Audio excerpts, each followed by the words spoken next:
હમ.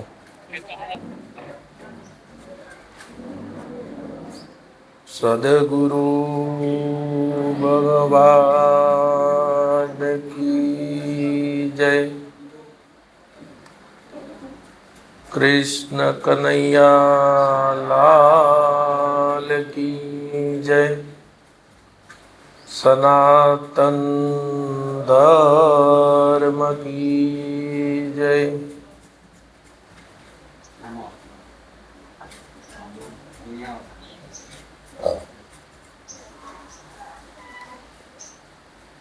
થોડી વાર ધૂન બોલી પછી સત્સંગ ચાલુ કર્યો.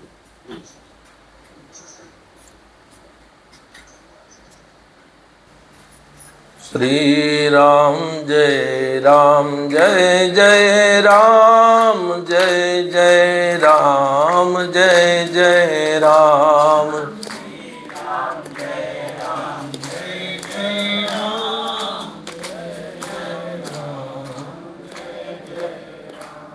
શ્રી રામ જય રામ જય જય રામ જય જય રામ જય જય રામ.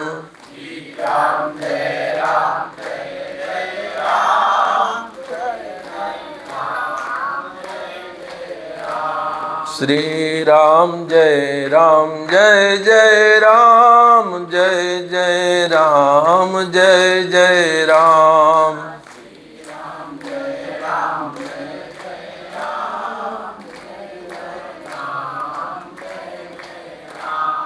શ્રી રામ જય રામ જય જય રામ જય જય રામ જય જય રામ.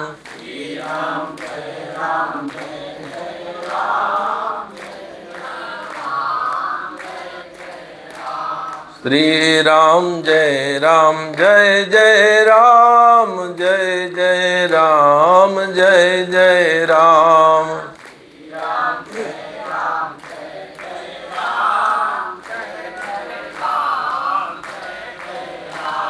શ્રી રામ જય રામ જય જય રામ જય જય રામ જય જય રામ.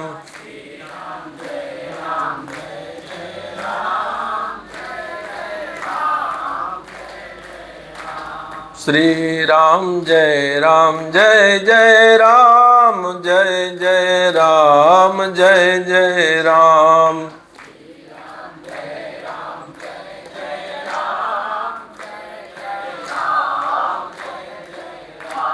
શ્રી રામ જય રામ જય જય રામ જય જય રામ જય જય રામ.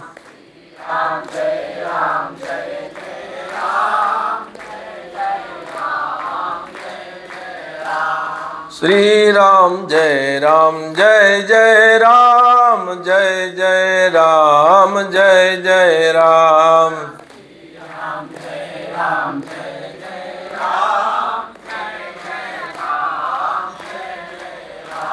શ્રી રામ જય રામ જય જય રામ જય જય રામ જય જય રામ.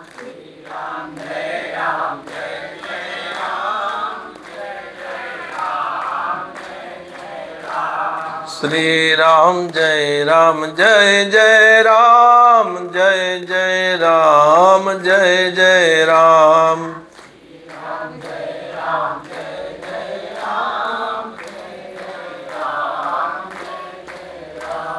શ્રી રામ જય રામ જય જય રામ જય જય રામ જય જય રામ.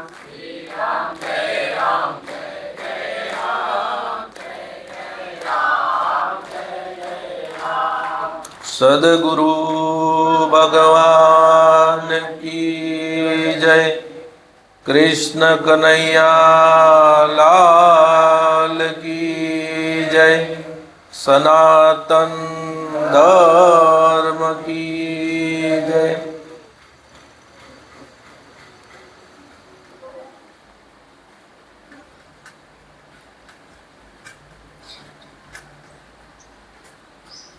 આજે કોઈ અવસર નથી, કોઈ અવસર નથી, કોઈ ખાસ દિવસ નથી,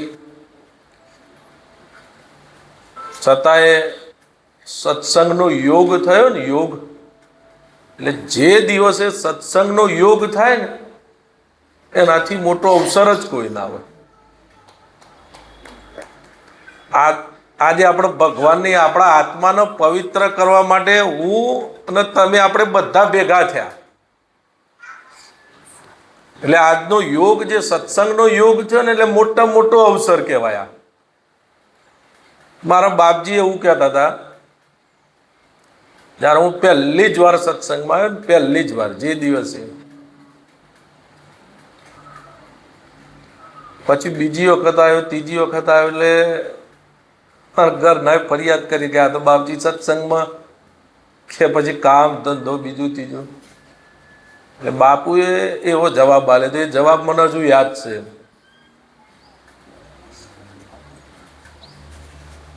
એટલે કે જીવનો સ્વભાવ હોય દરેકનો, પોતાનું ધાર્યું દરેક જોડે કરાવવું. એમ પોતાનું બાળક હોય તો એ, પોતાની પત્ની હોય તો એ, પોતાના પિતા હોય તો એ, હગા હોય તો એ, મિત્રો હોય તો એ, મારું ધાર્યું બધા કરે. એમ મારા અનુકૂળ બધા ચાલે.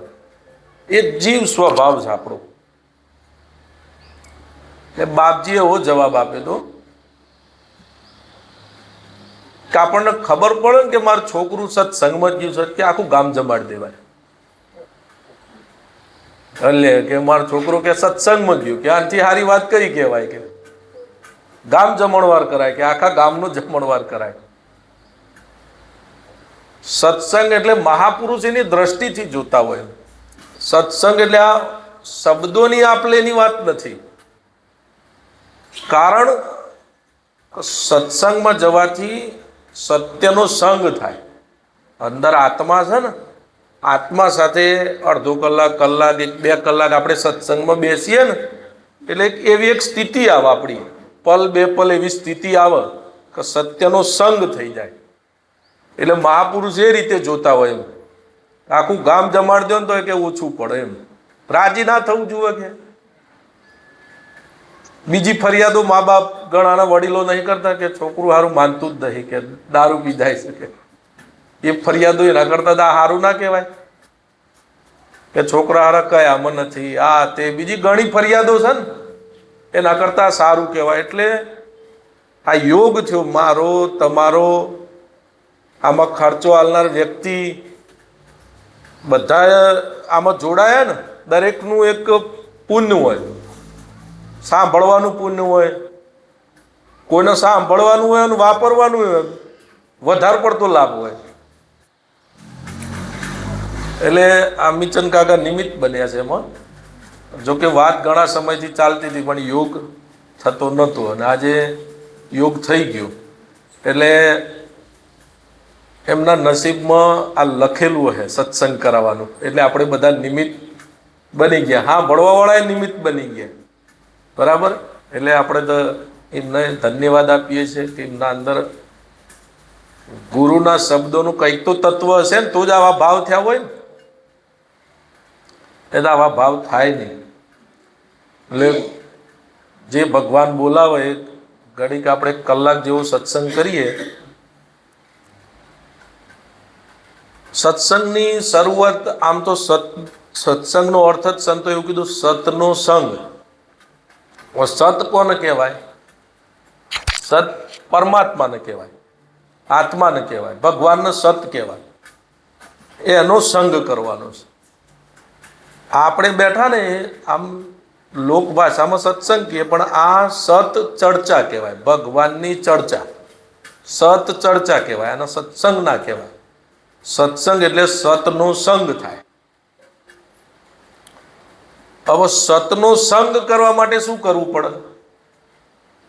સત છે ને એ પાછું અસંગ છે, એ કોઈનો સંગ નથી કરતો. બોલો, આપણો સતનો સંગ કરવાનો છે, પણ જે સત્ય છે ને એ અસંગ છે, એ કોઈનો સંગ કરતો નથી. ભગવાન સત એટલે અહીં ભગવાન સમજજો. એટલે જીસંગ બાપાની આ મોક્ષ માર્ગ 15 એમાંથી આપણે એક ફકરો વાંચીએ ને એના ઉપર સત્સંગ કરીએ. અહંકાર અર્પણ કરવાથી ભગવાન પ્રસન્ન થાય છે. આને કૃપાળુ દેવે કહ્યું છે, સ્વચ્છંદ મત આગ્રહ તજી વર્તે સદગુરુ લક્ષ સમકિત તેને ભાખ્યું કારણ ગણી પ્રત્યક્ષ સેવે સદગુરુ ચરણને ત્યાગી દઈ નિજ પક્ષ પામે તે પરમાર્થને નિજ પદનો લે લક્ષ. એટલે બાપજી એવું કીધું કે લાખો વાતોની એક જ વાત છે, આત્મા ઉપર આવ્યા પછી જ નિવેડો, ત્યાં સુધી નિવેડો થશે એ અસંગ છે. જો બાપજીએ કીધું ને કે એ અસંગ છે. હવે અસંગનું સંગ આપણે કઈ રીતે કરવું એ આપણે સમજવાનું છે. સત્સંગમાં ગયા પછી વિદ્યા મળી જવી જોઈએ કે ભગવાનનો સંગ કઈ રીતે કરીએ. આપણે માણસનો કરીએ છીએ, પછી કોઈ પદાર્થનો સંગ કરીએ છીએ, આપણે ભોજનનો સંગ કરીએ છીએ. આ શબ્દનો એ સંગ થાય છે ને, આમ શબ્દ સ્પર્શ તો થાય છે ને, બધી વસ્તુનો આપણે સંગ કરીએ છીએ. પણ ભગવાનનો સંગ, સત્સંગ કઈ રીતે કરવો એ અસંગ છે, નિર્મોહી છે, વિતરાગી છે. જે સંજોગોમાં દીકરા હોય, દીકરી હોય, મા હોય, બાપ હોય, કુટુંબ હોય, ગોત્ર હોય, એ જૂનું જ ચૂકવવાનું છે અને વર્તમાનમાં નવું ઊભું કરવાનું નથી. તો અસત કર્મ કપાય, ઊભું કરવાનું નથી. અસતથી કર્મ કપાય નહીં, અંધારેથી અંધારું ના જાય. ત્યારે અસતથી અસત કર્મ કાઢો તો જાય ના જાય, સતથી અસત કર્મ જાય. બરાબર? અંધારાથી અંધારું જાય નહીં. દીવો આવે તો જ અંધારું જાય, સૂર્ય ઉગેથી જ અંધારું જાય. સતથી અસત કર્મની નિવૃત્તિ થઈ જીવ છૂટો થઈ જાય. પછી એનો સ્વભાવ પર આગળ વધી શકે. એક ભજનમાં કહ્યું છે, બુડે બુડે તો અસત બુડે દયા સત ધર્મ તરેજી સત તરે અસત ના તરે. અસતના ભાવ તમોને મૂજવે છે, અટકાવે છે. કર્મયોગ, ભક્તિ યોગ, જ્ઞાન યોગ આ ત્રણેય યોગમાં આવી જાય. જ્ઞાન યોગ એટલે આ બધામાં આત્મદેવ અને આ બધાના ધણી પરમાત્મા છે. ભક્તિ યોગ એ છે કે આ બધા જીવોનો અહંકાર, હું કાંઈ નથી, દાસભાવ, બધામાં તું જ છે અને આ તારું છે. કર્મયોગ એ છે કે એવા આત્મદેવને જાણી સ્થિર રહી વર્તમાન કર્મ જીવન એવું જીવો કે કર્મ કરવાથી ફરી નવું કર્મ બંધાય નહીં અને કર્મની વિશ્રાંતિ કરી આત્મામાં આવો. હવે અંધારાથી અંધારું જાય નહીં. બાપજીનું કહેવું છે કે અસતથી અસત ના જાય, એ અસંગ છે. બરાબર? બીજું શું કીધું? નિર્મોહી છે. હવે એ જ વસ્તુ આજે સંતોએ કીધું ને, એ વસ્તુ આપણા આચરણમાં મૂકવાની, આપણા જીવનમાં ઉતારી દેવાની. હવે આત્મા નિર્મોહી છે. બરાબર? મારા અથવા સત શબ્દ અહીં વાપરું, સત નિર્મોહી છે. તો સતનો સંગ કરવો છે મારે, તો હું નિર્મોહી સુખ નહીં, ચેક કરી લેવાનું. શરૂઆત ક્યાંથી થાય? અહીંથી થાય. આ શરીરનો આપણને મોહ શક નહીં, ચેક કરી લેવાનું. શરીરને આપણે મારું માનીએ તો આપણે મોહી કહેવાઈએ, નિર્મોહી કહેવાઈએ નહીં. એટલે ભગવાનનો સંગ કર્યો ના કહેવાય, શરીરનો સંગ કર્યો. હવે નિર્મોહી સિયકની ખબર કઈ રીતે પડે? આ શરીરમાં કંઈક ઊંચું નીચું થાય ને, સહેજ કોઈ ડૉક્ટર જોડે ગયા હોય ને કે સારું કેન્સરનો વહેમ લાગે છે, આટલું કે ને, પછી આપણા અંદર જે સ્થિતિ હોય ને, અંદર આપણા અંદર જે સ્થિતિ હોય ને, સારું કેન્સર હે, વિચાર ચાલુ થાય. પછી શરીરનો મોહ હોય ને તો એથી વધારે વિચારો ચાલુ થાય. શું થશે મારા છોકરાઓનું? જો મોહ હશે ને તો છોકરાઓના વિચારો આવે. આ છોકરાના નાના સામનું શું થશે? આટલું 1 વર્ષ ભગવાન ખાલી કાઢી આલે ને તો આને પરણાવી દઉં, આ તે બધા વિચારો મોહ હોય. તો જો આ સંતોની બેઠકમાં આપણે બેઠેલા હોઈએ, સદગુરુ લક્ષ, જેમ આ બાપજી કીધું ને, સ્વચ્છંદ મત આગ્રહ તજી વર્તે સદગુરુ લક્ષ. આપણો આગ્રહ છોડી દેવો પડે, આપણા વિચારો, આપણો મત. સદગુરુએ જે લક્ષ્ય બતાવ્યું હોય, આ બાપજીએ જે લક્ષ્ય બતાવ્યું ને, એ લક્ષ્ય ઉપર આપણી સુરતા રહેવી જોઈએ. એમ સમકિત તો સમકિત થાય. આપણે બધા મહેનત ઘણી કરીએ, બધું જ કરીએ, પણ જે જેસન બાપજીને થયું સમકિત ને કેવળ જ્ઞાન આપણને થતું એમ કઈ ભેદ નથી. પણ આપણે જેવું કહેવાયું છે એવું આપણા જીવનમાં ઉતાર્યું નહીં તો તરત જ આ કામ થઈ જાય. એવું સજ નહીં કે ભાઈ મહાવીર સ્વામી ન થાય, બુદ્ધ ભગવાન ન થાય, અર્જુન ન થાય, મીરાબાઈ ન થાય, નરસિંહ મહેતા ન થાય, એવો કોઈ ભેદ સજ નહીં. આપણને થાય જ, કેમ ના થાય? ભગવાન પહેલા હતા ને અત્યારે ના હોય એવું બને? એ ભગવાન જ ના કહેવાય.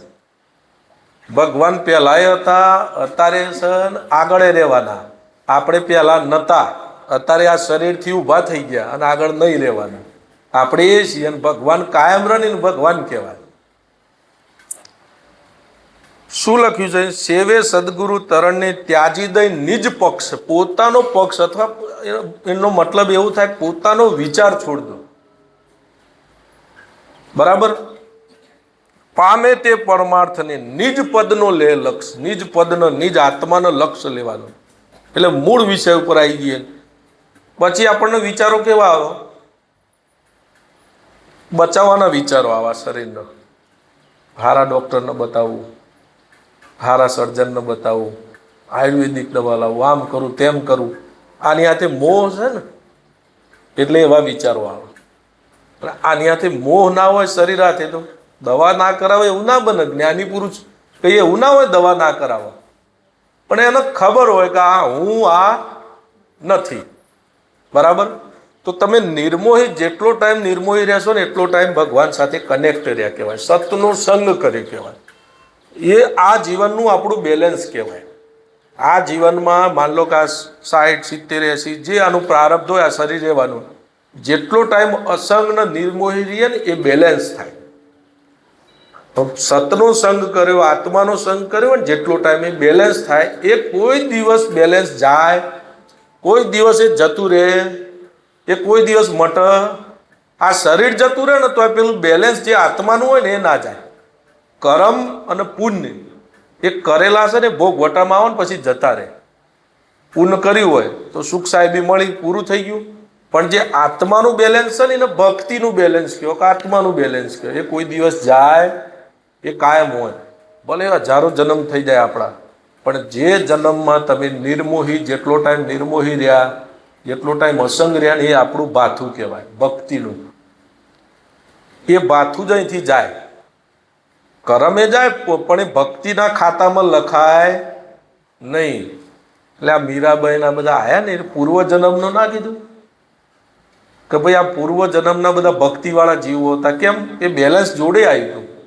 આપણને એ ખબર પડી, જો આપણને જ્ઞાન કયું આપ્યું લોકોએ, અહીંથી શું જશે કે હારા ને ખોટા કર્મ બે જ જાય. બે ના જાય, ભક્તિ એ જાય. સારા ને ખોટા કર્મ જાય એ તો સામાન્ય માણસોને જ્ઞાન આપવાનું હોય, પણ જે સત્સંગી જીવો છે ને એના સારા ને ખોટા બે કર્મ હાથે નાતો હોય, એના ભક્તિ સાથે નાતો હોય. કે અહીંથી શું જાય? માર તો કે ભક્તિ લઈને જવાની છે. પુણ્ય લઈને જઈએ તો કદાચ આ શરીર છે તો ઇન્દ્ર બની જાય, સ્વર્ગનો રાજા બની જાય, પણ આખીર શું થવાનું? ક્ષીણે પુણ્ય મૃત્યુ લોકે વિશંતિ. પૂર્ણ ક્ષીણ થશે ને એટલે પાછું મૃત્યુ લોકમાં આવવું જ પડશે. પણ ભક્તિનું બેલેન્સ હોય ને તો એને મૃત્યુ લોકમાં ના આવવું પડે, એ પરમાત્મા સાથે જોડાઈ જાય. હવે પછી આગળની પ્રક્રિયા શું થાય? માન લો બાપજી એવું કીધું કે નિર્મોહી રહો. હવે અહીંથી શરૂઆત કરી આપણે. શરીરનો મોહ શકને ચેક કરવું. એનાથી આગળ વધો. આમ તો જુઓ, શરીરનો મોહ છે તો આપણને ખબર જ હોય, ચેક કરવાની જરૂર નથી એટલી બધી. આ જાહેરમાં કોરોના હતો બધા આમ નતા કરતા, આમ તે મોહ નથી. શું છે? માણસને અડતું નતું, મોહ ના કહેવાય કે હું મરી જઈ, અડાય નહીં ભાઈ, દૂર રહેજો.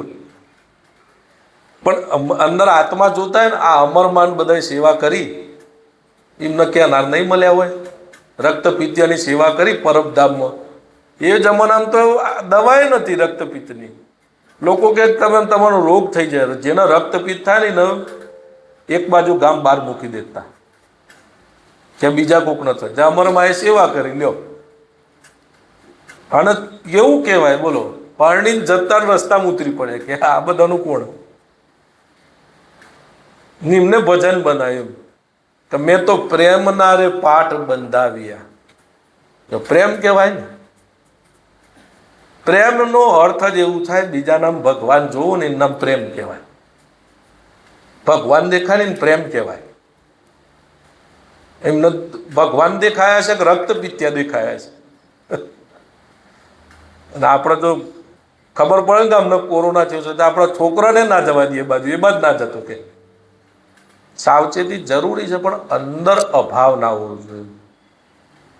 અંદર એવો ભાવ ના હોવો જોઈએ. પ્રેમનો અર્થ કે આમાં ઈશ્વર આત્મા તો છે જ ને. એ જોજો કરો તો એ દ્રષ્ટિ શુદ્ધ થઈ જાય. મારા બાપજી એવું કહેતા કે ખાલી જોજો કરો ને એમની મેં, આપણને અત્યારે ખબર નથી, દેખાતો નહીં ને ભગવાન, ખાલી જોજો કરો ને કે આમાં ભગવાન છે, આમાં ભગવાન. જોજો કરવાથી દ્રષ્ટિ શુદ્ધ થવા માંડે. શુદ્ધ થાય ને પછી તો બાપુ તો એવું કહેતા 6 મહિનામાં તો દેખાવા માંડે ભગવાન.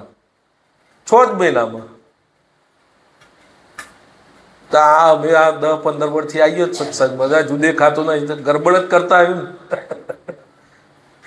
ગરબડ જ કરતા આવ્યું ને. તો બાપુએ 6 મહિના કીધા, અમે 10-15 વર્ષથી સત્સંગમાં આવીએ છીએ, હજુ મન દેખાતું નહીં, ગરબડ જ કરતા આવ્યું ને.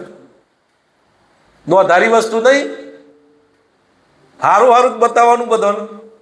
અમે સત્સંગ કરીએ છીએ, અમે હારા જ છીએ, આ નહીં બતાવવાનું કે હજુ મન ભગવાન દેખાતો નહીં. તો હજુ દ્રષ્ટિમાં કંઈક ભેદ છે ને, હજુ કંઈક બીજું દેખાય છે, અથવા દેહ ભાવ દેખાય છે.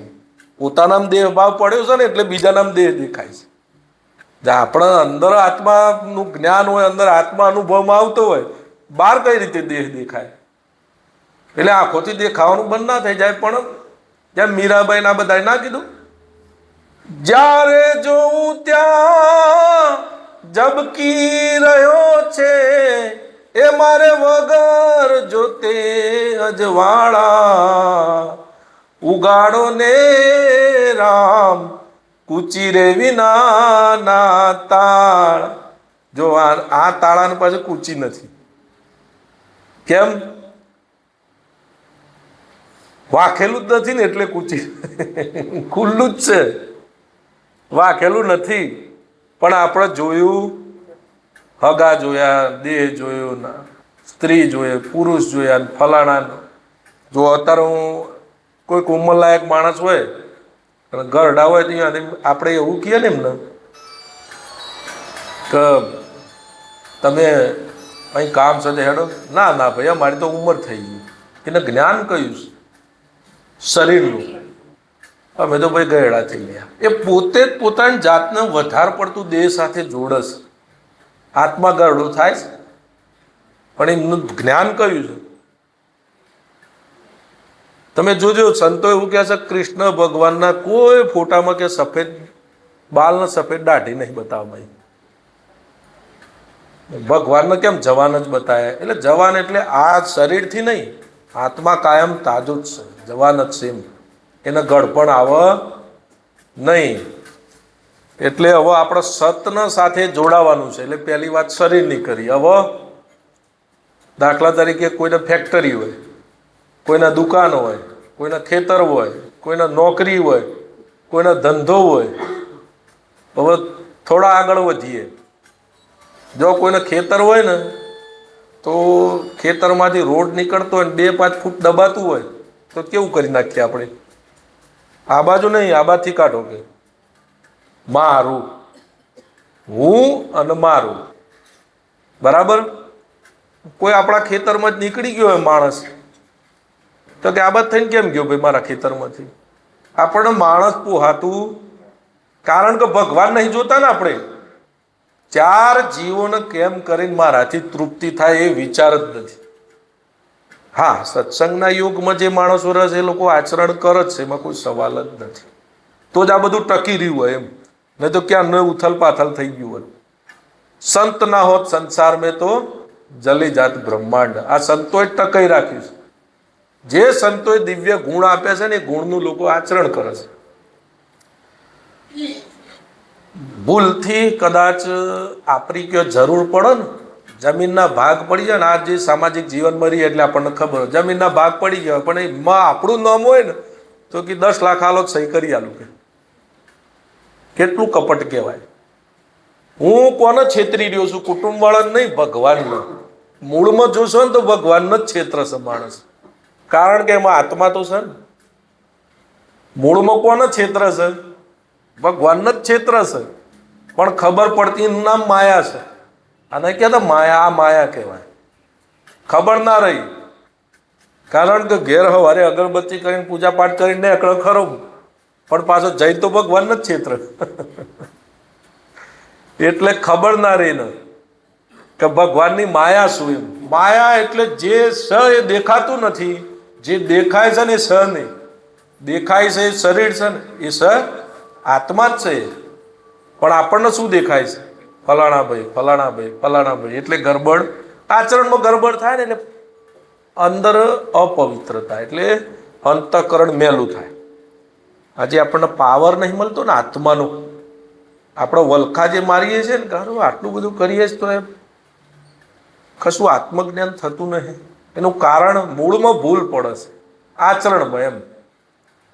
એનાથી થોડા આગળ વધો તો કોઈને દુકાન હોય,